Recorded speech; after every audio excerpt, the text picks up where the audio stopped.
الحمد للہ رب العالمین،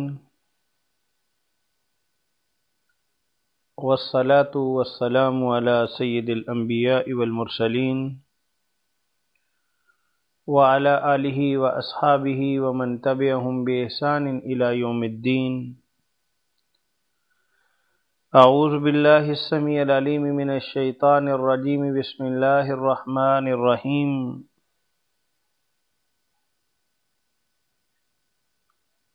سورہ النساء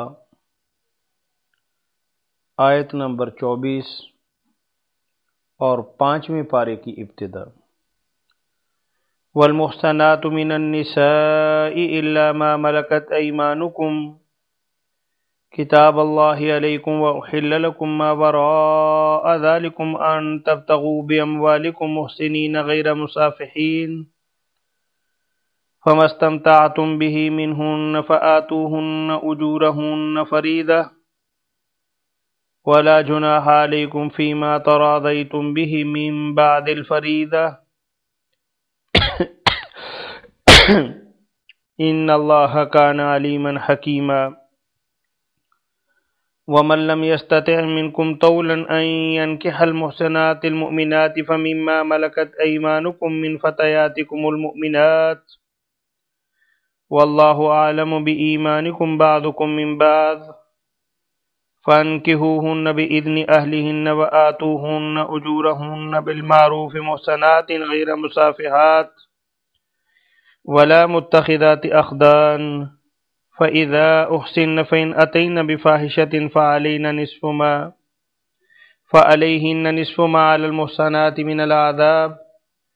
ذلك لمن خشي العنة منكم وأن تصبروا خير لكم والله غفور رحيم۔ معزز سامعین،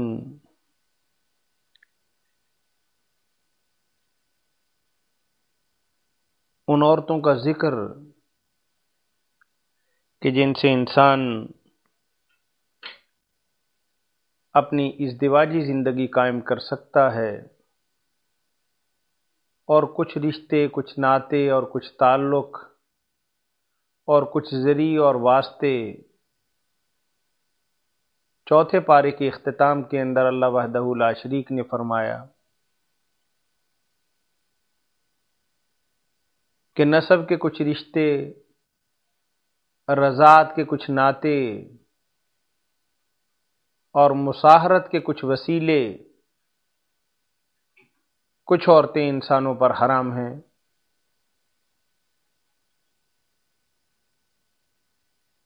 ماں ہے، بہن ہے،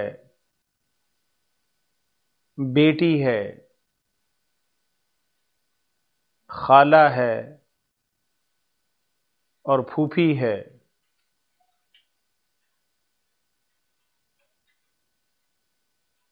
اور کچھ رشتے ناطے رضاعت کی بنا پر، دودھ شریک ہونے کی بنا پر رضائی ماں ہے،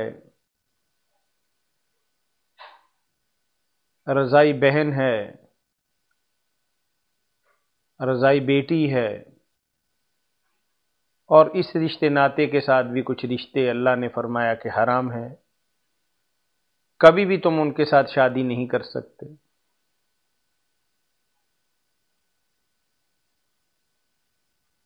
سہر یعنی زوجیت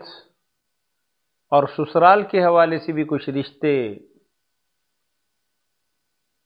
پچھلی آیت مبارکہ کے اندر اللہ وحدہ لا شریک نے فرمایا کہ وہ جائز نہیں ہے۔ ساس ہے، بیٹے کی بیوی یعنی بہو ہے، اور تھوڑی سی شرط کے ساتھ ایسی عورت جس سے تم نے شادی کر لی، اگر اس سے تم اپنے میاں بیوی کے تعلقات قائم کر چکے ہو تو اس کی بیٹی بھی تمہارے لیے جائز نہیں ہے۔ اگر ابھی ازدواجی تعلق قائم نہیں ہوا معاملہ ابھی پایا تکمیل تک نہیں پہنچا تھا، صرف نکاح ہوا تھا، اب اس بیوی کی جو پہلے خامد سے بیٹی ہے اس سے شادی ہو سکتی. اور پھر اسی آیت مبارکہ کے اندر اللہ وحدہ لا شریک نے فرمایا کہ دیکھو، ایک وقت تک، ہمیشہ کے لیے نہیں، ایک خاص سبب کی بنا پر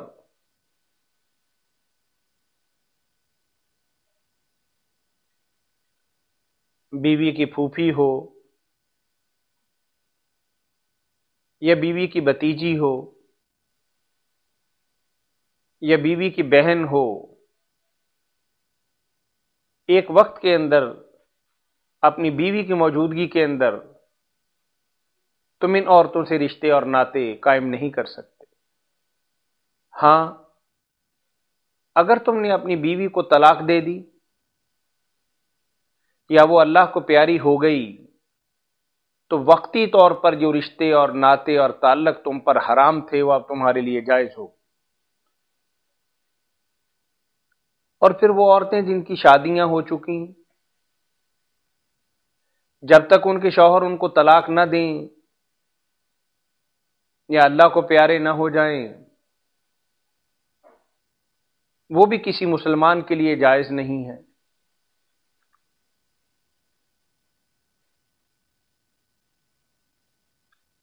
لیکن یہاں اللہ وحدہ لا شریک جنگ کے اندر قید ہو کر آنے والی عورتوں کے حوالے سے کچھ استثنائی شکلیں بتا رہے ہیں کہ بھی شوہر تو اس عورت کا ہے، لیکن وہ بی بی جنگ کے اندر قابو آ گئی، اب سپہ سالار نے، حکمران نے، سربراہ نے جنگ کے اندر قید ہونے والی عورتیں مال غنیمت کے طور پر اپنے لشکر کے اندر، اپنے لوگوں کے اندر تقسیم کر دیں. وہ تھوڑی شرائط کے ساتھ خاوند والی ہونے کے باوجود کہ ان کے شوہر نے انہیں طلاق نہیں دی، اور نہ ہی ایسا ہوا ہے کہ ان کے شوہر اس جہان فانی سے رخصت کر گئے ہوں،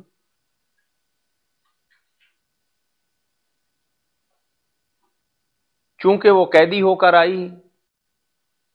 پکڑی گئیں، سربراہ نے، حکمران نے، سپہ سالار نے اپنے سپاہیوں میں اور اپنے لوگوں میں انہیں تقسیم کر دیا. اس تقسیم کے ساتھ ہی ان کے سابقہ نکاح کا کوئی اعتبار نہیں کیا جائے گا. ہاں، ان کے ساتھ اس ازدواجی تعلق قائم کرنے کے اندر دو تھوڑی تھوڑی شرائط ملحوظ خاطر رکھی جائیں گی.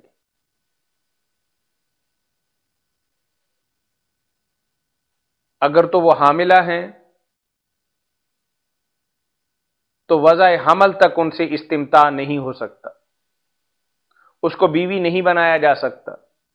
اس سے فائدہ حاصل نہیں کیا جا سکتا، اس سے ازدواجی تعلقات قائم نہیں کیے جا سکتے. اور اگر وہ حاملہ نہیں ہے، امید سے نہیں ہے، تو پھر ایک پیریڈ تک تمہیں انتظار کرنا پڑے گا تاکہ استبراء رحم ہو جائے. اور جب ایک پیریڈ گزر جائے تو جس کی ملک کے اندر ہے، بغیر ایجاب و قبول کے، عورت کی رضامندی کے بغیر، گواہوں کی موجودگی کے بغیر، کوئی حق مہر مقرر کیے بغیر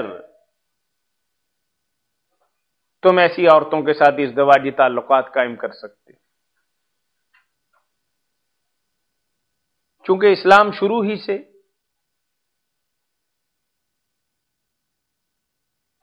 غلام مردوں اور عورتوں کے بارے میں بڑا حساس اور بڑا سینسٹیو ہے،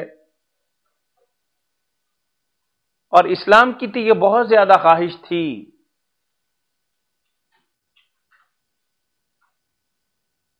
کہ انسانوں کا جنس کے طور پر بکنا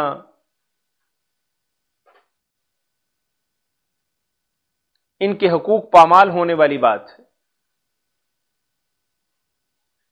لیکن اسلام از خود ایسے کسی قانون کو ختم نہیں کر سکتا تھا۔ ایسا ہوتا تو ایک بہت بڑا فساد اور ہنگامہ کھڑا ہو جاتا۔ یعنی اگر دشمن کی عورتیں ہمارے قابو آ جائیں، ان کے مرد ہمارے ہتھے چڑھ جائیں، تو ہم اخلاقیات کا پرچار کرتے ہوئے غلامی کے خلاف نعرے لگاتے ہوئے انہیں آزاد کر دیں، اور جبکہ دشمن ہمارے مردوں اور عورتوں کو اپنے قابو کے اندر رکھے اور ان سے ہر طرح کا برتاؤ کرے، یہ تو بہت بڑی ناانصافی تھی۔ آپ دیکھ لیجئے کہ اسلام کی سزائیں، قتل خطا کے اندر اگر کوئی بندہ مر گیا تو اللہ کہتے ہیں کہ ایک غلام کو آزاد کرو، زہار کر لیا، اپنی بیوی کو ماں کہہ دیا، فتحریر رقبۃ مؤمنۃ،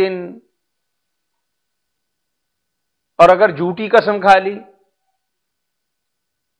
پھر بھی اسلام یہ بات کہتا ہے کہ ایک نفس کو آزاد کر دو۔ گویا کہ اسلام غلامی کے اس عمل کو نفرت کی نگاہ سے دیکھتا تھا۔ اب چونکہ غلاموں کا دور نہیں ہے، جنیوا کنونشن کے تحت اقوام متحدہ کے تمام ممالک نے اس بات کا فیصلہ کر لیا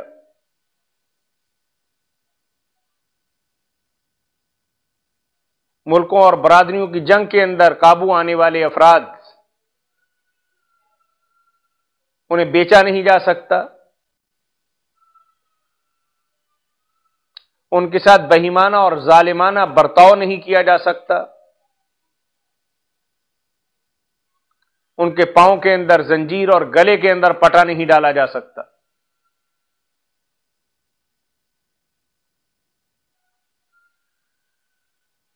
ہر حال کے اندر قیدی جس ملک کا ہوگا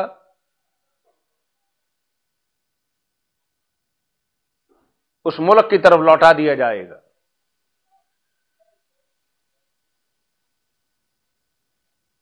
تو ان آیات مبارکہ کے اندر اللہ وحدہ لا شریک کہتے ہیں کہ اگر کوئی ایسی عورت تمہاری ملک کے اندر آ گئی،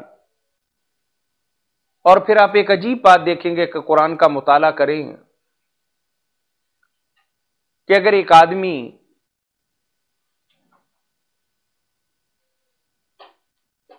سپہ سالار نے اسے کو باندھی اور لونڈی دے دی، اور اس سے اس نے ازدواجی تعلق قائم کر لیا، اب وہ بیوی اس مرد کے بچے کی ماں بن گئی، اب اسلام نے اسے ام ولد گردانا ہے کہ مرد کی تو ملکیت رہے گی، اب چونکہ وہ اس مرد کے بچے کو جن چکی ہے اب اسے بیچا نہیں جا سکتا، اب اسے لامحالہ آج نہیں تو کل اس آزاد مرد کا بچہ جننے کے باعث، جسے عربی زبان کے اندر ام ولد کہا جاتا ہے، لامحالہ اسے رہائی میسر آئے گی اور وہ آزاد عورت گنی جائے گی۔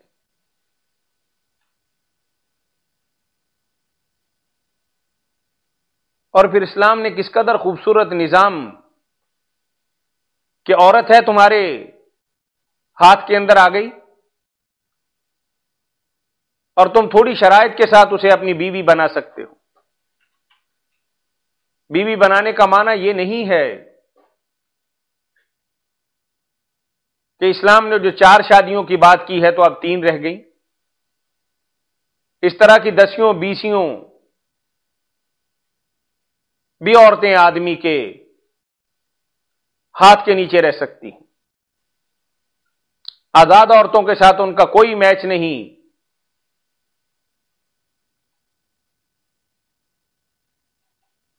لیکن اسلام نے جہاں عزت کا، عصمت کا، پردے داری کا، اخلاق کا خیال رکھا ہے، وہاں یہ نہیں ہے کہ چونکہ وہ غلام اور باندی ہے، 2 راتیں کہیں گزارے اور 4 دن کہیں گزارے. نہیں، یا خاندان کے سب افراد اس سے یہی تعلق رکھیں، ایسا ہرگز نہیں ہوگا. وہ گھر کی ملکیت نہیں ہے، کسی برادری اور قبیلے کی ملکیت نہیں ہے، وہ ایک فرد واحد کی ملکیت ہے. اور اگر کسی بنا پر وہ فرد واحد اس سے اپنے تعلقات قائم نہیں کرنا چاہتا تو آزاد کیے بغیر کسی اور مرد کے نکاح میں دے سکتا ہے.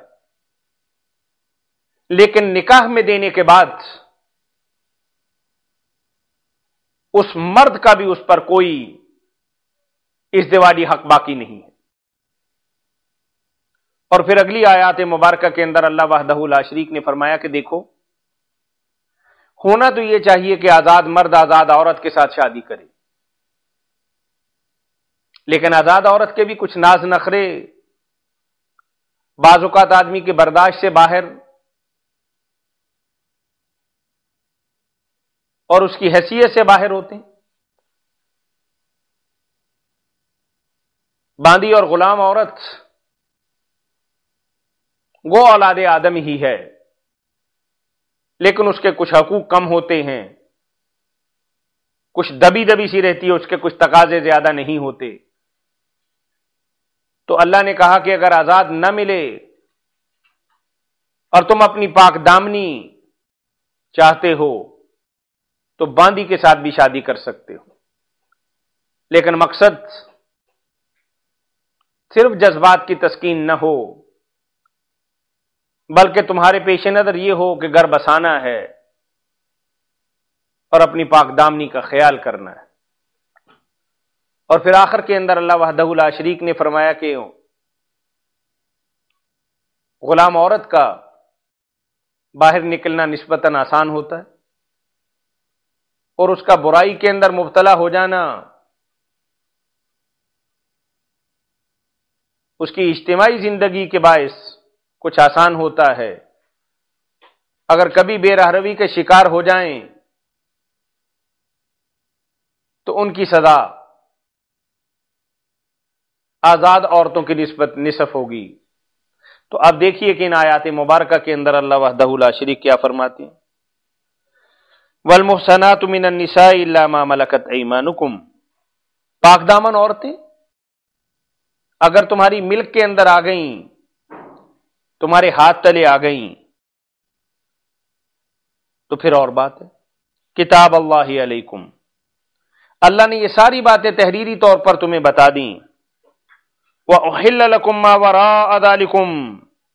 اور اس کے علاوہ ماں کی طرف نہیں دیکھنا، بیٹی کی طرف نہیں دیکھنا، بہن کی طرف نہیں دیکھنا، پھوپھی اور خالہ کی طرف نہیں دیکھنا، بھائی کی بیٹی اور بہن کی بیٹی کی طرف نہیں دیکھنا، اور کچھ باقی رشتے اور ناطے جو تمہیں بتائے ہیں. احل لکم، جائز ہے تمہارے لیے، ما وراء ذالکم، جو تحریر ہم نے پیچھے بتائی ہے اس کے علاوہ باقی ساری عورتیں تمہارے لیے جائز اور حلال ہے. ان تبتغوا باموالکم محسنین غیر مسافحین، حق مہر تو دینا پڑے گا، عورت کی عزت نفس کا خیال رکھنا ہوگا، اس کی ملکیت کے حقوق کو تسلیم کرنا ہوگا، پاک دامن، غیر مصافحین، کعبہ خانی والی نہیں، عزت بیچنے والی نہیں۔ فَمَسْتَمْتَعْتُمْ بِهِ مِنْهُنَّ، اور جب تم ان سے فائدہ حاصل کرو، آزاد عورتوں کی بات ہو رہی ہے، فَآتُوهُنَّ أُجُورَهُنَّ فَرِيضًا، حق مہر فرض سمجھ کر، اللہ کا بتایا ہوا حق سمجھ کر دینا پڑے گا۔ وَلَا جُنَاحَ عَلَيْكُمْ فِي مَا تَرَاضَيْتُمْ بِهِ مِنْ بَعْدِ الْفَرِيضَةِ، ₹1,00,000 حق مہر مقرر کیا تھا، اب تمہاری بیوی کہتی ہے کہ میں نے 1,00,000 نہیں لینا، چلے 50,000 دے دیں یا 25,000 دے دیں، ٹھیک ہے میرا حق بنتا ہے، آج نہیں ہے تمہارے پاس، اگلے سال دے دو، 2 برس کے بعد دے دو، 20 دن کے بعد دے دو۔ یعنی اس رقم کے اندر رضامندی کے ساتھ، جبر، دونس اور دھاندلی اور استبداد کے ساتھ نہیں، بندوق کی نوک پر نہیں، اور پھر یہ بھی نہیں ہے کہ ابھی دینے ہیں، یعنی وقت کو بھی مؤخر کر سکتے ہو اور رقم کو بھی تم کم کر سکتے ہو۔ ان اللہ کان علیما حکیما، یہ اللہ تمہیں حکم بتانے والا، بہت ہی ہر بات کو جاننے والا ہے، اور بڑی حکمت اور تدبر کے ساتھ اللہ نے یہ معاملات کو فیصل کیا۔ وَمَن لَّمْ يَسْتَطِعْ مِنكُمْ طَوْلًا أَن يَنكِحَ الْمُحْصِنَاتِ الْمُؤْمِنَاتِ، اگر کوئی آدمی شادی کرنا چاہتا ہے لیکن آزاد عورت کے ساتھ شادی کرنے کے اس کے حالات اجازت نہیں دیتے، فَمِمَّا مَلَكَتْ أَيْمَانُكُم مِّن فَتَيَاتِكُمُ الْمُؤْمِنَاتِ، تو باندی جو مومنہ ہو، مسلمہ ہو، عاقلہ ہو، بالغہ ہو، سمجھدار ہو، اس کا نکاح ہو سکتا ہے۔ واللہ عالم بایمانکم، اللہ تمہارے ایمان کو جانتا ہے۔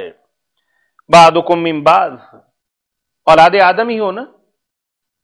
ایک ہی باپ کی اولاد ہو، حالات کی ستم ظریفی کہ تم آزاد ہو اور وہ پابند ہو گئی۔ فانکحوہن باذن اہلہن، اب ظاہر ہے کہ بازار کے اندر تو عورت بک نہیں رہی، کسی مرد کی ملکیت ہوگی، اور اس مرد کو اس لڑکی کی یا اس عورت کی ضرورت نہیں ہے، تو اس مرد کی اجازت کے ساتھ تم اسے اپنے نکاح کے اندر لا سکتے ہو۔ وآتوہن اجورہن بالمعروف، حق مہر دے دو۔ محصنات غیر مصافحات، پاک دامن ہوں، عزت کی حفاظت کرنے والی ہوں، غیر مصافحات، بازاری عورتیں نہ ہوں، فاحشہ نہ ہوں،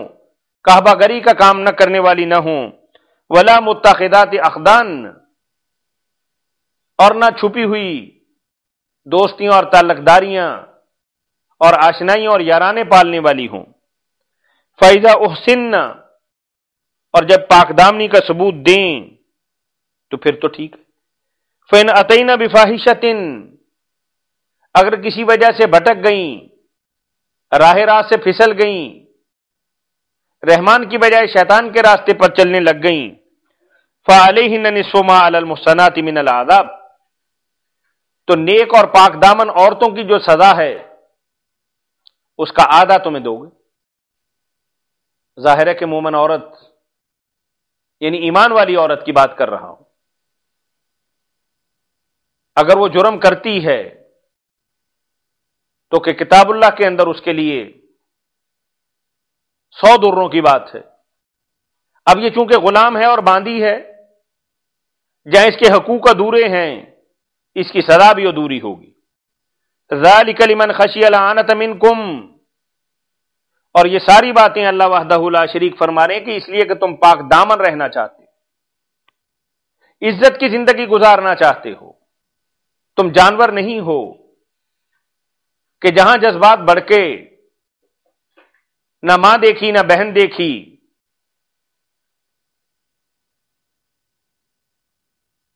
نہ باہر دیکھا، اسی جگہ پہ اپنی خواہش پوری کرنے کے لیے تیار ہو گئے۔ تم انسان ہو،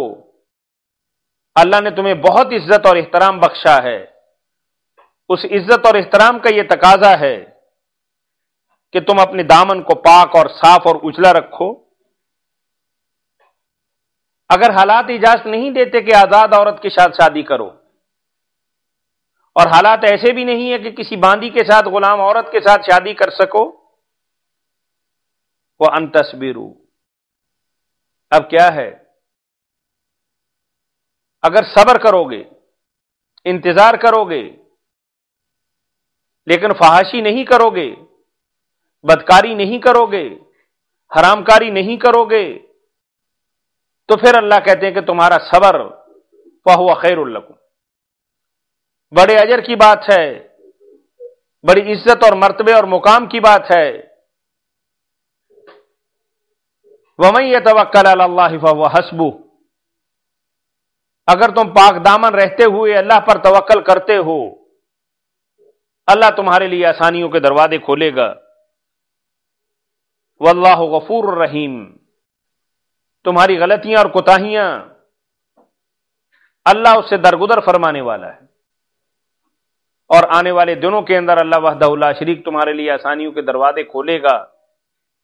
بڑا ہی رحیم اور بڑا ہی کریم اور بڑا ہی مہربان ہے، لیکن ایک ہی شرط ہے کہ تم پاک دامن رہنا چاہو، اپنی عزت کو اور اپنے وقار کو اور اپنے حیا کو قائم رکھو، اور اسلام تو یہی بات کہتا ہے، الحیاء من الایمان اذا لم تستحی فاصنع ما شئت، یعنی عزت و وقار، اصل بات یہی ہے کہ حیا ہونا چاہیے، اسی کے ساتھ وقار ہے، اسی کے ساتھ زندگی ہے، اور یہی اللہ کا حکم ہے۔ وآخر دعوانا ان الحمد للہ رب